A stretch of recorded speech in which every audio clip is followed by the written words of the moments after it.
नमस्कार, आप देख रहे हैं गुड मॉर्निंग टीवी और मैं हूं आपके साथ कंचन। रीवा जिले के विभिन्न थानों में लंबित सीएम हेल्पलाइन की शिकायतों का निराकरण करने के लिए गुरुवार को कंट्रोल रूम में शिविर का आयोजन किया गया। शिविर में डीआईजी अनिल सिंह कुशवाहा, एसपी राकेश कुमार सिंह, अतिरिक्त पुलिस अधीक्षक शिव कुमार वर्मा सहित जिले के सभी एसडीओपी और थाना प्रभारी मौजूद रहे। पुलिस विभाग में सीएम हेल्पलाइन की करीब 4 सेक्टर से अधिक शिकायतें लंबित हैं, जिनका निराकरण करने के लिए शिविर में पीड़ितों को भी बुलवाया गया था। मौके पर उनकी समस्याओं को सुनकर निराकरण किया गया। अनुभागवार सभी एसडीओ पूर्वा थाना प्रभारी को बैठाकर पीड़ितों से मिलाया गया। जो थाना प्रभारी की बातों से संतुष्ट नहीं हुए, उनसे पुलिस अधीक्षक ने बात की और काफी संख्या में शिकायतों का निराकरण करवा दिया। पुलिस अधीक्षक राकेश कुमार सिंह ने कहा कि कई बार लोग कार्यवाही होने के बाद भी सीएम हेल्पलाइन में शिकायत कर देते हैं, जिनको समझाइश देकर निराकरण कराया गया है। जो दूसरे विभाग से जुड़ी शिकायतें थी, उनको संबंधित विभाग में शिकायत करने की समझाइश दी गई।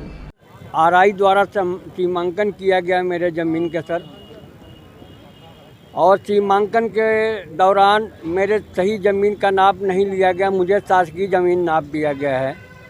कई बार मैंने हेल्पलाइन पर, सीएम हेल्पलाइन पर हमने बात की, भरोसा दिलाया कि मैं पुनः सीमांकन करवाएंगे, लेकिन टाइम लगेगा अभी।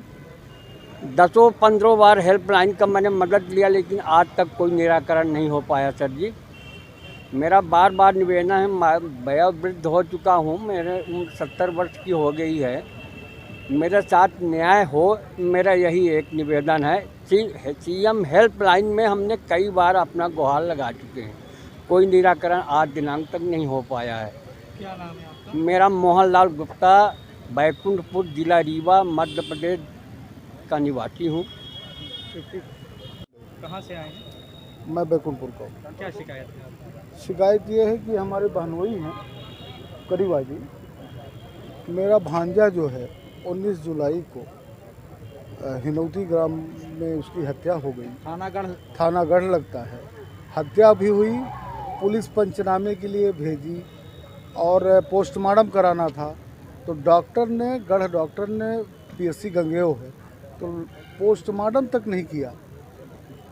जिन लोगों ने हत्या की थी उनका इतना बड़ा षड्यंत्र था, और पुलिस गढ़ टीआई उस समय तात्कालिक थे विनोद सिंह, तो विनोद सिंह ने इतनी खासा रकम, मोटी रकम लेके, अब आप लोग सोचिए कि पोस्टमार्टम घर से बिना लाश का पोस्टमार्टम किए हुए परिजनों को सौंप दिया गया।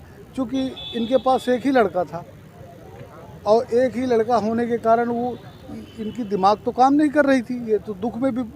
फिर जब हम लोगों ने देखा, फोटोग्राफ्स हैं, एसपी को दिया, तो ना आज तक कोई एसपी के यहाँ से कोई कार्यवाही हुई जिससे हम संतुष्ट हो सकें।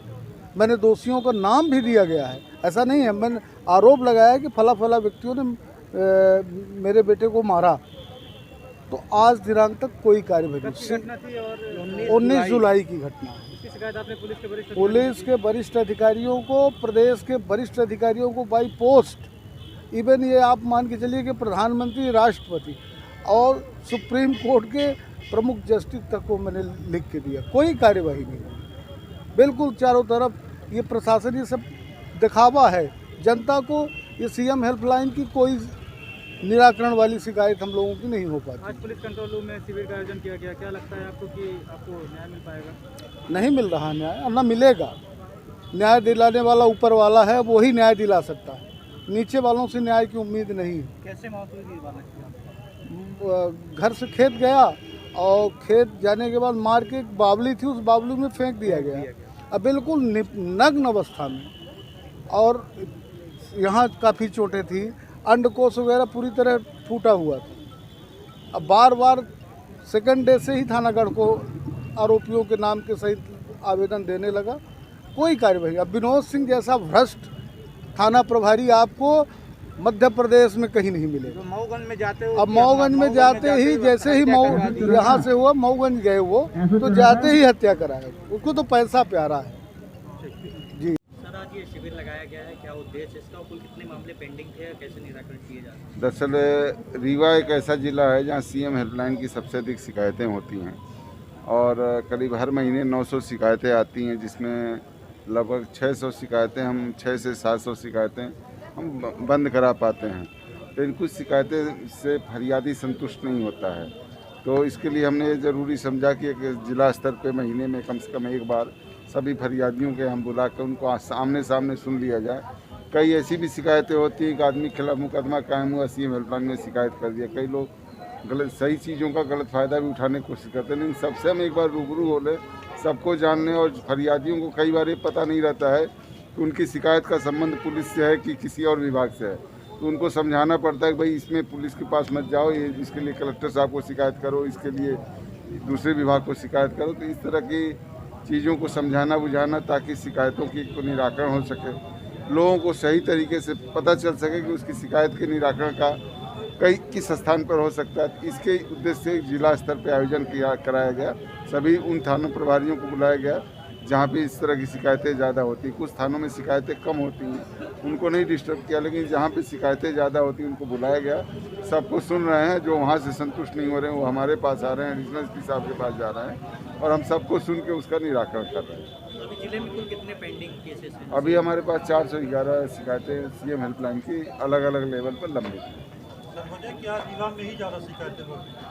नहीं, रीवा में नहीं, इस रीजन में भी शिकायतें हैं। रीवा में 100 ज़्यादा है, बाकी जगह 100-200 कम है, बस अंतर इतना ही है। थानों में साथ नहीं हो रहा, निराकरण नहीं हो रही क्या?